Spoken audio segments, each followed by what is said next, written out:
మా YouTube channel. నా పేరు రాజు. ఈరోజు ఫోన్ ట్యాపింగ్ కేసు అనేది మొత్తం దేశవ్యాప్తంగా సంచలనం సృష్టిస్తుంది.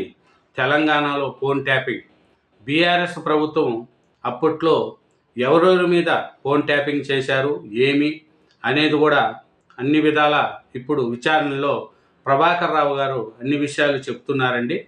ప్రభాకర్ రావు గారు చెప్పేది ఒకటే, పై వాళ్ళు చెప్పారు, నేను నా కింద ఉండే ప్రణత్రావు గారికి అప్పగించాను అని అతను చెప్తున్నారండి ప్రభాకర్ రావు గారు. ఈ ఫోన్ ట్యాపింగ్ వల్ల కేసీఆర్ కానీ కేటీఆర్ మీద బీఆర్ఎస్ పార్టీకే నష్టం. ఇప్పుడు ఆ కేసు ప్రూవ్ అయితే కేసీఆర్ జైలుకి వెళ్ళాల్సి వస్తుంది, కేటీఆర్ జైలుకి వెళ్ళాల్సి వస్తుంది, బీఆర్ఎస్ పార్టీ కూడా కనుమరుగవుతుంది. ఈ ఫోన్ ట్యాపింగ్ అనేది ఎంతమంది మీద చేశారు అనేది తెలిస్తే తెలంగాణలో ఉండే కాంగ్రెస్లో ప్రతిపక్ష నాయకుడు రేవంత్ రెడ్డి గారి మీద చేశారు. ఇప్పుడు సీఎంగా రేవంత్ రెడ్డి గారు. అప్పట్లో చంద్రబాబు నాయుడు గారు, లోకేష్ మీద కూడా ఈ ఫోన్ ట్యాపింగ్ చేశారు. అట్లాగే వైఎస్ షర్మిల మీద కూడా ఫోన్ ట్యాపింగ్ చేశారు. అలాగే కాంగ్రెస్ నేతలు, బీజేపీ నేతల మీద కూడా ఫోన్ ట్యాపింగ్ జరిగింది అనేది మన ప్రభాకర్ రావు గారు చెప్పిన విషయాలలో బయటపడుతున్నాయి. ఇది కేటీఆర్ గారు, కేసీఆర్ గారికి ఇది చాలా పెద్ద కేసు. ఈ కేసు ప్రూవ్ అయితే జైలు జీవితాలు కూడా గడపాల్సి వస్తుంది కేటీఆర్ గారు, కేసీఆర్ గారు. బీఆర్ఎస్ పార్టీ కూడా కనుమరుగవుతుంది. ఎందుకంటే ఈ ఫోన్ ట్యాపింగ్ కేసు అనేది చాలా పెద్ద నేరం. అప్పుడున్న అధికారంలో ఉన్నప్పుడు బీఆర్ఎస్ పార్టీ ఆంధ్రప్రదేశ్లో జగన్మోహన్ రెడ్డి గారికి హెల్ప్ చేశారు. అక్కడ జగన్మోహన్ రెడ్డి సలహాల మేరకు బీఆర్ఎస్ పార్టీ చంద్రబాబు నాయుడు గారి మీద, లోకేష్ గారి మీద ఫోన్ ట్యాపింగ్ పెట్టారు. అక్కడ టీడీపీ నేతల మీద కొంతమంది ఫోన్ ట్యాపింగ్ చెప్పి వీరాలన్నీ జగన్మోహన్ రెడ్డి గారికి అందిస్తూ వచ్చారు బీఆర్ఎస్ పార్టీ ఉండేవాళ్ళు. అట్లాగే వైఎస్ షర్మిల మీద కూడా ఈ ఫోన్ ట్యాపింగ్ పెట్టారు. అలాగే కేసీఆర్ కూతురు కవిత గారి మీద కూడా ఫోన్ ట్యాపింగ్ చేసి వివరాలను సేకరిస్తూ వచ్చారు. అట్లాంటిది బీఆర్ఎస్ ప్రభుత్వము చేసిన ఈ ఫోన్ ట్యాపింగ్కు ఇప్పుడు వాళ్ళ మెడకే చుట్టుకుంటుంది. అప్పుడు జగన్మోహన్ రెడ్డి గారికి మిత్రుడిగా ఉన్న కేసీఆర్ గారు, తెలంగాణలో కేసీఆర్ గారు, ఆంధ్రప్రదేశ్లో జగన్మోహన్ రెడ్డి గారు ఇద్దరు ఎంత సన్నిహితులో మనకు తెలిసే ఉంటుంది. ఎందుకంటే అది తెలియంది కాదు. ఈ ఫోన్ ట్యాపింగ్లో ఇప్పుడు బీఆర్ఎస్ పార్టీకే నష్టము, బీఆర్ఎస్ పార్టీ మునిగిపోతుంది అనే సమాచారం కూడా ఉంది.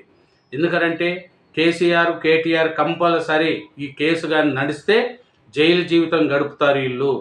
ఎందుకంటే ఫోన్ ట్యాపింగ్లో పక్కా ఆధారాలు సేకరిస్తుంది సిట్ అధికారులు.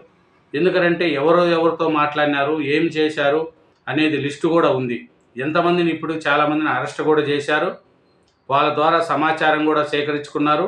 ఎలక్షన్లకు ముందు ఇంకా రిజల్ట్ వస్తుంది, కాంగ్రెస్ గెలుస్తుందనే ఉద్దేశంతో ప్రభాకర్ రావు గారు అమెరికాకు పారిపోయారు. 15 నెలల తర్వాత ప్రభాకర్ రావు గారిని ఇండియాకి తీసుకొచ్చారు.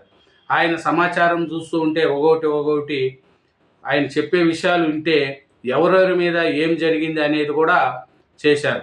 ఇతను ఒకేసారి 650 మంది పైన ఫోన్లు నిఘా ఉంచారంట. ఈ కేసీఆర్ ప్రభుత్వ హయాంలో హద్దులు దాటింది వ్యవహారం. అంటే ఆంధ్రాలో కూడా చంద్రబాబు నాయుడు గారిది, లోకేష్ గారిది ఫోన్ ట్యాపింగ్ చేశారంట. అట్లాగే తెలంగాణలో బీజేపీ నాయకులది, రేవంత్ రెడ్డి గారిది అవుతే అదే పనిగా పెద్ద పెద్ద బాక్సులు పెట్టి రేవంత్ రెడ్డి గారు ఎవరితో మాట్లాడుతున్నారు అనేది కూడా ఫోన్ ట్యాపింగ్లు చేశారంట. ఎలక్షన్లకు ముందు హార్డ్ డిస్కులు అన్నీ కొన్ని హుస్సేన్ సాగర్లో పడేశారు, కొన్ని మూసీ నదిలో పడేశారు, కొన్ని అడవుల్లో వేశారు, కొన్ని కాల్చేశారు. అప్పుడే డౌట్ వచ్చేస్తుంది అందరికీ, ఏమరసుడు ఈ ఫోన్ ట్యాపింగ్ ఎంత చేశారు వీళ్ళు అని. ఏమీ చేయకపోతే ఆ బాక్సులను ఎందుకు పడేయాలా, ఎందుకు కాల్ చేయాలా అనేది కూడా అది కూడా పెద్ద కేసు అయింది. కాబట్టి ఫోన్ ట్యాపింగ్లో సిట్ విచారణ బీఆర్ఎస్ మెడకు చుట్టుకుంటుంది. కేసీఆర్, కేటీఆర్ ఇది కరెక్ట్గా విచారణ జరిగితే కేసీఆర్, కేటీఆర్ కూడా అరెస్టు తప్పదు అనేది తెలుస్తుందండి. తెలంగాణలో సర్కారు, ఏపీలో ముఖ్యమంత్రిగా జగన్ ఇద్దరి మధ్య మంచి సన్నిహిత సంబంధాలు ఉంటాయి. దీంట్లో తెలంగాణ తన సొంత చెల్లెలపైనే కూడా ఫోన్ ట్యాపింగ్ చేసినట్లు మనకు సిట్ విచారణలో తెలుస్తుంది.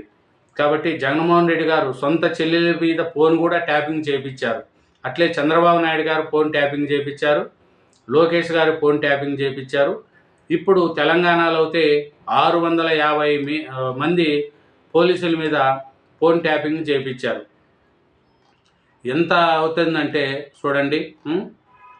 తెలంగాణలో కేసీఆర్ హయాంలో భారీ స్థాయిలో రాజకీయ నాయకులు, పాత్రికేయులు, ఇతర ప్రముఖుల ఫోన్లపై నిఘా పెట్టినట్లు బలమైన ఆరోపణలు ఉన్నాయి. ముఖ్యంగా కాంగ్రెస్ చెందిన ద్వితీయ శ్రేణుల నాయకుల నుంచి అగ్రనాయకత్వం వరకు అనేక మంది ఫోన్లను ట్రాప్ చేశారని తెలుస్తుంది.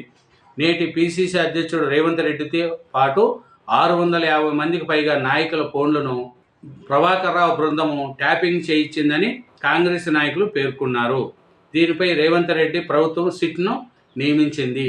తెలంగాణ ఎన్నికల సమయంలో అంటే 2023 నవంబర్లో ఒకే రోజున 600 మంది ఫోన్లను ప్రభాకర్ రావు టీము ట్యాపింగ్ చేసినట్టు సిట్ అధికారులు గుర్తించారని సమాచారం.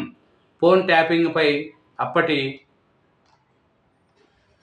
ప్రభాకర్ రావును సిట్ అధికారులు ప్రశ్నిస్తున్నారు. ట్యాపింగ్ బాధితులైన నేతలు, పారిశ్రామికవేత్తలు, జర్నలిస్టులు ఇతర వాంగ్మూలాలను నమోదు చేస్తున్నారు. మంగళవారం టీపీసీసీ అధ్యక్షుడు మహేష్ కుమార్ గౌడ్, రాజ్యసభ సభ్యులు అనిల్ కుమార్ యాదవ్, గద్వాలకు చెందిన కాంగ్రెస్ నాయకులు సరిత, ఆమె భర్త వాంగ్మూలాన్ని సిట్ అధికారులకు నమోదు చేశారు. చూడండి, ఫోన్ ట్యాపింగ్ కేసు ఎంత చేస్తుందో. జడ్జిల ఫోన్లు కూడా ఫోన్ ట్యాపింగ్ చేశారంట. పారిశ్రామికవేత్తలు ఫోన్ ట్యాపింగ్ చేశారంట. కాంగ్రెస్ వాళ్ళు, బీజేపీ వాళ్ళు కూడా ఫోన్ ట్యాపింగ్ చేశారంట. ఇది ఎవరు అనేది చూడండి. ఎవరు ఫోను ట్యాప్ చేయాలన్నా అందుకు అధికారిక అనుమతులు ఉండాలి. రివ్యూ కమిటీ ఆమోదం మేరకే ఫోన్లపై నిఘా వేయాలి. అయితే పైకి లీగల్ కనిపించేలా ఇల్లీగల్ పని చేస్తున్నట్లు సిట్ ఇప్పటికే గుర్తించింది. మావోయిస్టు సానుభూతి పరుల పేరిట రివ్యూ కమిటీకి ప్రతిపాదనలు పంపించి అందులోని ఫోన్ నెంబర్లు మాత్రమే రాజకీయ నేతలవి పెట్టారని గుర్తించింది.